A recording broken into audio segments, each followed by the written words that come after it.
ಬಂದು ಸೇರ್ಕೊಂಡಿದೀವಿ ಅಂತ ಹೇಳಿ ಪ್ರಾರಂಭದಲ್ಲೇ ದೇವಿಯವರು ಮತ್ತು ಇನ್ನು ಹಲವು ಮುಖಂಡರುಗಳು ತಿಳಿಸ್ಕೊಟ್ಟಿದ್ದಾರೆ. ಮಂಡ್ಯ ಒಂದು ಸೌಹಾರ್ದತೆ ಏನಲ್ಲ. ಈ ಹಿಂದೆನೂ ಕೂಡ ಮಂಡ್ಯದಲ್ಲಿ ಹುರಿನಂಜನ್ನ ಹಚ್ಚಕ್ಕೆ ಬಂದಿದ್ರು. ಹುರಿನಂಜನ್ನ ಹಚ್ಚಕ್ಕೆ ನಿಂತ ಸಂದರ್ಭದಲ್ಲಿ ಮಂಡ್ಯದ ಜನತೆ ಅವರಿಗೆ ತಕ್ಕ ಪಾಠವನ್ನ ಕಲಿಸಿ ನಿಮ್ಮ ಆಟ ಇಲ್ಲಿ ನಡೆಯೋದಿಲ್ಲ ಅನ್ನುವಂತ ಒಂದು ದಿಟ್ಟತನದ ಉತ್ತರವನ್ನ ಕೊಟ್ಟು ಕಳಿಸಿದ್ರು. ಇವತ್ತು ಶ್ರೀರಂಗಪಟ್ಟಣದಲ್ಲಿ ಏನು ಹನುಮಮಾಲ ಸಂಕೀರ್ತನಾ ಯಾತ್ರೆಗೆ ಬಂದಂತಹ ಹುಚ್ಚ ಅಂತಾನೆ ಹೇಳ್ಬೇಕು ಅವನನ್ನ. ಅವನಿಗೆ ತಲೆ ಕೆಟ್ಟೋಗಿದೆ ಪ್ರಭಾಕರ ಭಟ್ಟನಿಗೆ. ಆತ ಬಂದಿರುವಂತದ್ದು ಭಕ್ತರನ್ನ ಸೇರಿಸ್ಕೊಂಡ್ರೆ ಒಂದು ಕಡೆ ದೇವರ ಸನ್ನಿಧಿನಲ್ಲಿ ಪವಿತ್ರವಾದ ಸ್ಥಳ ಅಂತ ಹೇಳ್ತಾರೆ. ಅಂತ ಒಂದು ಸ್ಥಳದಲ್ಲಿ ಒಳ್ಳೆಯ ವಿಚಾರಗಳನ್ನ ಒಳ್ಳೆಯ ಮಾರ್ಗಗಳನ್ನ ಬೋಧನೆ ಮಾಡಬೇಕಿತ್ತು. ಆದ್ರೆ ಇಲ್ಲಿ ಬಂದಿದ್ದವ್ರು ಯಾರು ಕೂಡ ಭಕ್ತಾದಿಗಳಲ್ಲ, ಇವರೆಲ್ಲರೂ ಕೂಡ ಪುಂಡ್ರು ಅಂತಾನೆ ನಾವು ಪರಿಗಣಿಸ್ಬೇಕು. ಯಾಕೆ ಅಂತಂದ್ರೆ ಒಳ್ಳೆಯ ವಿಚಾರಗಳನ್ನ ನಾವು ತುಂಬ್ತೀವಿ ಅಂತ ಹೇಳಿ ದೇವರು ಮತ್ತು ಧರ್ಮದ ಹೆಸರನ್ನ ಇಟ್ಕೊಂಡು ಹೆಣ್ಣು ಮಕ್ಕಳನ್ನ ಅಶ್ಲೀಲವಾಗಿ ಹೇಳನಕಾರಿಯಾಗಿ ಮಾತನಾಡುವಂತವ್ರು ಯಾರು ಕೂಡ ಭಕ್ತರಾಗೋದಕ್ಕೆ ಸಾಧ್ಯ ಇಲ್ಲ. ಅವರೆಲ್ಲರೂ ಕೂಡ ಪುಂಡ್ರೆ ಆಗಿರ್ತಾರೆ. ಅಲ್ಲದೆ ಇವರು ಒಂದು ಬಣವನ್ನ ಅಥವಾ ಒಂದು ಜನಾಂಗದವರನ್ನ ಮತ್ತೊಂದು ಜನಾಂಗದ ಮೇಲೆ ಎತ್ತು ಕಟ್ಟಲಿಕ್ಕೆ ಹೆಣ್ಣು ಮಕ್ಕಳನ್ನ ಅಸ್ತ್ರವಾಗಿ ಬಳಸ್ಕೊಳ್ತಿದ್ದಾರೆ ಅಂತಂದ್ರೆ ಇವರ ಜನ್ಮಗಳಿಗೆ ನಾಚಿಕೆ ಆಗಬೇಕು.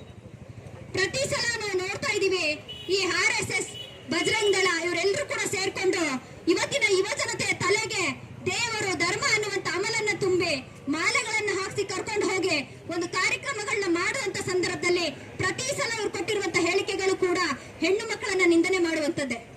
ಹಿಂದೆ ಒಂದ್ಸಲ ಹೇಳಿದ್ರು ಮುಸ್ಲಿಮ್ಸ್ ಹೆಣ್ಮಕ್ಳನ್ನ ಸಾಮೂಹಿಕವಾಗಿ ಅತ್ಯಾಚಾರ ಮಾಡಿ ಅಂತ. ಆಮೇಲೆ ಹೇಳ್ತಾರೆ ಇವತ್ತು ಮುಸ್ಲಿಮ್ಸ್ ಹೆಣ್ಮಕ್ಳುಗಳಿಗೆ ಪರ್ಮನೆಂಟ್ ಗಂಡಂದಿರ್ನ ನಾವು ಕೊಟ್ಟಿದೀವಿ ಅಂತ. ಇವರ ಮನೆಯ ಹೆಂಡತಿ ಅಂದಿರಿಗೆ ಇವರು ಪ್ರಾಮಾಣಿಕ ಗಂಡಂದಿರಾಗಿರ್ಲಿ ಸಾಕು, ಆಮೇಲೆ ಬೇರೆ ಮುಸ್ಲಿಮ್ಸ್ ಹೆಣ್ಮಕ್ಳುಗಳಿಗೆ ಗಂಡಂದಿರ್ನ ಕೊಡೋದಕ್ಕೆ ಬರ್ಲಿ. ಇವರ ಹೆಣ್ಣು ಮಕ್ಕಳಿಗೆ ಪ್ರಾಮಾಣಿಕವಾದ ಗಂಡಂದಿರಾಗೋ ಯೋಗ್ಯತೆ ಇಲ್ಲ. ಇವರ ಮನೆಯ ಹೆಣ್ಣು ಮಕ್ಕಳಿಗೆ ಒಳ್ಳೆಯ ತಂದೆಯಂದಿರಾಗೋದಕ್ಕೆ ಯೋಗ್ಯತೆ ಇಲ್ಲ. ಇವರ ಮನೆಯ ಹೆಣ್ಣು ಮಕ್ಕಳನ್ನ ಗೌರವಿಸಲಿಕ್ಕೆ ಇವರಿಗೆ ಯೋಗ್ಯತೆ ಇಲ್ಲ. ಬೇರೆ ಇನ್ನೊಂದು ಮನೆಯ ಹೆಣ್ಣು ಮಕ್ಕಳ ಬಗ್ಗೆ ಹಗುರವಾಗಿ ಮಾತಾಡ್ಲಿಕ್ಕೆ ಬರ್ತಾರೆ.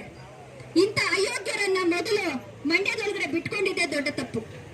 ಇವತ್ತು ಅಲ್ಲಿ ರೈತರು ಹೋರಾಟ ಮಾಡ್ತಾರೆ ಅಂದ್ರೆ ಆ ಹೋರಾಟಕ್ಕೆ ಸೆಕ್ಯೂರಿಟಿ ಕೊಡೋದಕ್ಕಾಗೋದಿಲ್ಲ.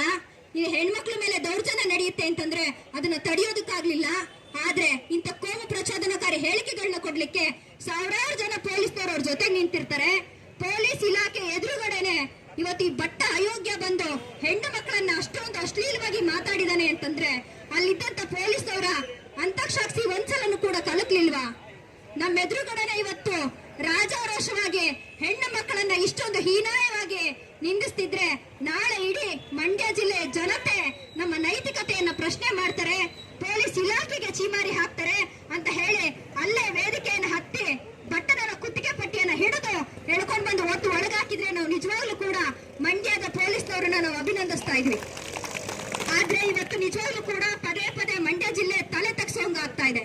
ಹಿಂದೆ ಹೆಣ್ಣು ಭ್ರೂಣ ಹತ್ಯೆ ವಿಚಾರದಲ್ಲಿ ಇಡೀ ರಾಜ್ಯಾದ್ಯಂತ ಸುದ್ದಿ ಆಯ್ತು. ಇವತ್ತು ಈ ಪ್ರಭಾಕರ ಭಟ್ಟ ಅಯೋಗ್ಯ ಬಂದು ಕೊಟ್ಟು ಹೋಗಿರುವಂತ ಹೇಳಿಕೆನಲ್ಲಿ ಕೂಡ ಮಂಡ್ಯ ಇವತ್ತು ಇಡೀ ರಾಜ್ಯಾದ್ಯಂತ ಸುದ್ದಿ ಆಗ್ತಾ ಇದೆ.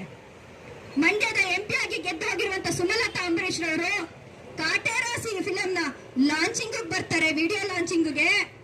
ಅಲ್ಲಿ ಬಂದು ವೇದಿಕೆ ಮೇಲೆ ಭಾಷಣ ಮಾಡ್ತಾರೆ.